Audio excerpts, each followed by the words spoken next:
Hello friends, grammar की class में आप सभी का फिर से स्वागत है। आई होप आपकी स्टडी अच्छे से चल रही होगी। चलिए आज हम पढ़ेंगे नाउन केस। तो पढ़ते हैं बिना टाइम वेस्ट करे। तो there are 4 types of case. तो कितने केस होते हैं हमारे? 4 होते हैं। कौन कौन से? Subjective case, vocative case, objective case and possessive case. तो फर्स्ट नंबर है हमारा सब्जेक्टिव केस, सेकंड है हमारा ऑब्जेक्टिव केस। तो सब्जेक्टिव केस सबको पता है कर्ता कारक होता है, और ऑब्जेक्टिव केस इसमें क्या है? कर्म कारक, किसे या किसका प्रश्न करने पर इसमें हमें जो आंसर मिलता है उसको कहते हैं ऑब्जेक्टिव केस। इसको ओकेटिव केस भी कहा जाता है।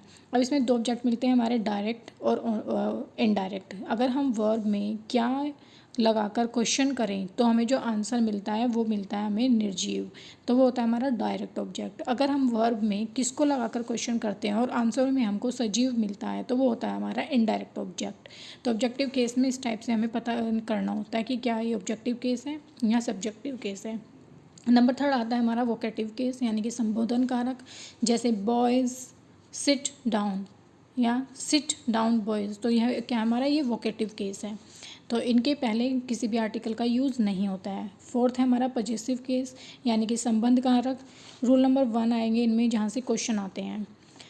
नंबर 1 है सिंगुलर सजीव नाउन के साथ में एपोस्ट्रोफी एस लगाते हैं। सबको पता है मोहन्स बुक सिंगुलर है, सजीव है, तो एपोस्ट्रोफी एस का यूज़ होगा। और कहा इसलिए यहाँ पे क्यों कहा है इसने सजीव, या क्योंकि निर्जीव के साथ में एपोस्ट्रोफी एस का यूज़ नहीं करते हैं। रूल नंबर 2, एस से अंत होने वाले प्लूरल नाउन के साथ केवल एपोस्ट्रोफी लगाते हैं। देखिए जैसे बॉयज़ हॉस्टल, गर्ल्स हॉस्टल, तो एस से हमारा जो है ये प्लूरल बन रहा है। बॉय का बॉयज़ हो रहा है, एस लग रहा है, तो यहाँ पर एपोस्ट्रोफी एस नहीं लगाएंगे अब हम कि बॉयज़ इज़ हॉस्टल, ऐसे नहीं बोलते। तो बॉयज़ हॉस्टल, तो इसका मतलब यही होता है कि लड़कों का हॉस्टल। तो गर्ल्स हॉस्टल। तो रूल नंबर 3, एस के अंत होने वाले प्लूरल के साथ में हम एपोस्ट्रोफी एस लगाते हैं। एस से अंत न होने वाले, जिसमें एस ना है लेकिन वो प्लूरल हो, तो हम उसके साथ में एपोस्ट्रोफी एस का यूज़ करेंगे।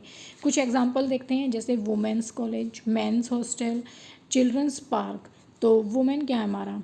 प्लूरल तो है, प्लूरल है, लेकिन एस से अंत नहीं हो रहा है इसका, इसलिए यहाँ पर एपोस्ट्रोफी एस का लगेगा। अब यहाँ पे ये प्लूरल था लेकिन एस से अंत हो रहा था, इसलिए यहाँ पे खाली एपोस्ट्रोफी का यूज़ किया था हमने। तो ये चीज़ हमें ध्यान रखनी है।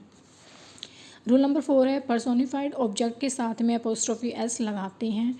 जैसे एग्जांपल देखते हैं, nature's law at that store.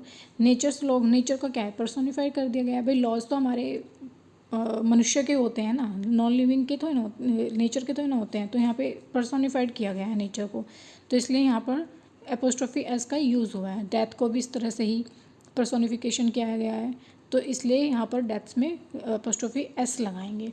Rule number 5, जब 2 नाउन अपोजिशन में आए तो अपोजिशन में मतलब एक व्यक्ति या वस्तु के लिए प्रयुक्त हुए तो बाद वाले नाउन में एपोस्ट्रोफी एस लगाते हैं। जैसे it is my crony Shiva's book, तो बाद वाले में एपोस्ट्रोफी एस का यूज़ करेंगे।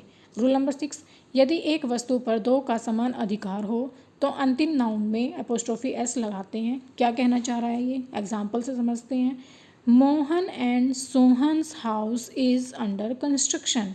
अब यहाँ पर क्या आया है? एंड से जुड़े हैं दोनों, लेकिन हमारी वर्ब आ रही है सिंगुलर, तो ये हमें क्या इंडिकेट कर रही है? ये कर रही है कि मतलब कि इन दोनों की एक ही गिनती की गई है इनको। जैसे मोहन एंड सोहन्स हाउस, यानी कि मोहन और सोहन का घर, यानी कि इनका जो घर है वो एक ही है, तो इसलिए बाद वाला जो नाउन आएगा हम वहाँ पर एपोस्ट्रोफी यूज़ करेंगे। तो Mohan's and Sohan's house under in construction.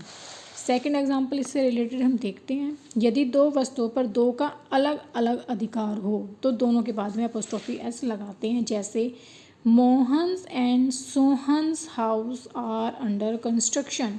तो अब यहाँ पर क्या, अब यहाँ पे हमने कर दिया मोहन्स का और सोहन्स का, यानी कि यहाँ पे कैसे पता चल रहा है हमें? भाई वर्ब कौन सी ले रहा है? ये प्लूरल ले रहा है, एंड से जुड़े हैं, यानी कि दोनों की अलग अलग बात हो रहा है, यानी कि मोहन का भी घर और जो सोहन का भी घर है, इन दोनों के जो घर बन रहे हैं वो कंस्ट्रक्शन मतलब अंडर कंस्ट्रक्शन है, ये चल रहा है अभी काम।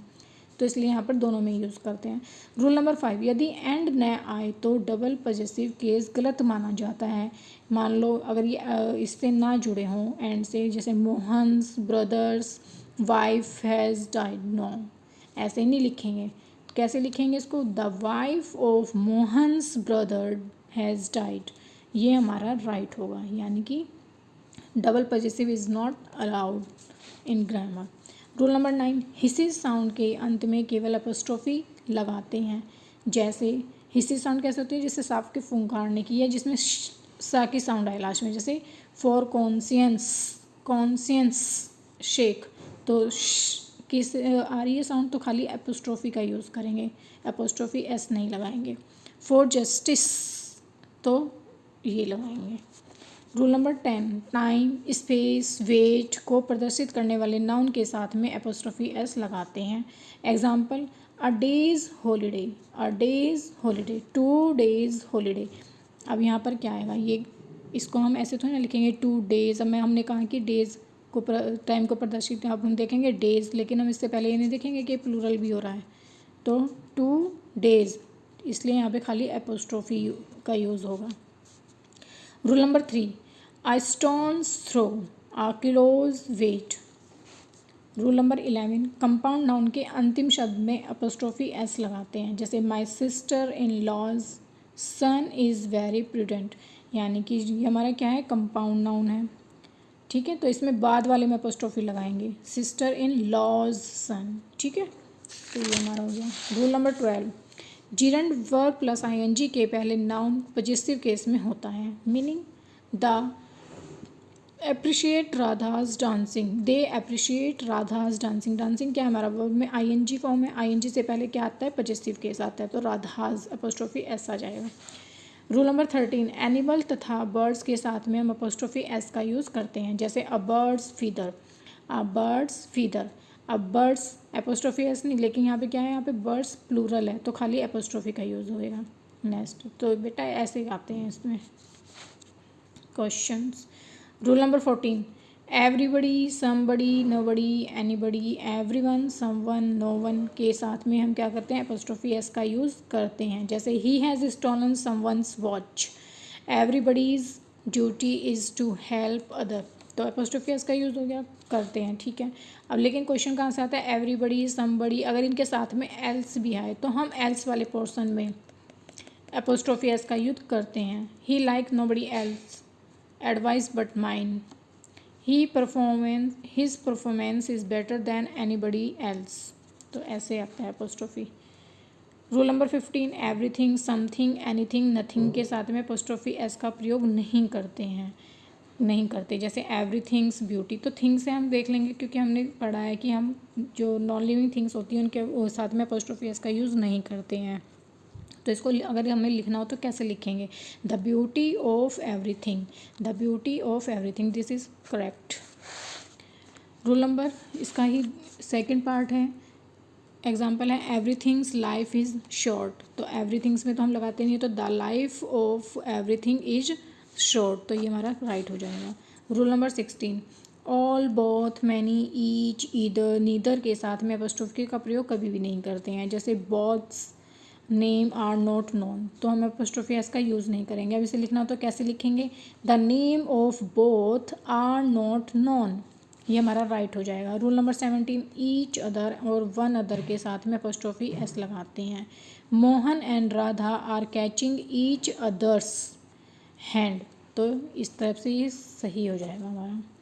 तो फ्रेंड्स, ये तो कुछ हमारे केस जहाँ से क्वेश्चन आते हैं और हम इनको हल्के में ले लेते हैं और हमारे क्वेश्चन गलत हो जाते हैं। हम नहीं समझ पाते कहाँ पे एपोस्ट्रोफी एस लगाना है, कहाँ पे एस लगाना है, खाली एपोस्ट्रोफी एस लगाना है, तो ये कंफ्यूज हो जाता है। तो ये मेन पॉइंट जो है मैंने आपको बताए हैं। आई होप आपको थोड़ी सी हेल्प मिली होगी। आता होगा तो रिवीजन हो गया होगा, कुछ नहीं आता होगा, कुछ नई इन्फॉर्मेशन मिली हो तो प्लीज़ वीडियो को शेयर, लाइक एंड कमेंट ज़रूर करें। अगर चैनल को सब्सक्राइब नहीं किया है तो प्लीज़ चैनल को सब्सक्राइब कर लें ताकि हम अपनी सीरीज़ को आगे ऐसे ही बढ़ाते रहें। तो मिलते हैं अगली वीडियो में। थैंक यू, धन्यवाद एंड बाय बाय।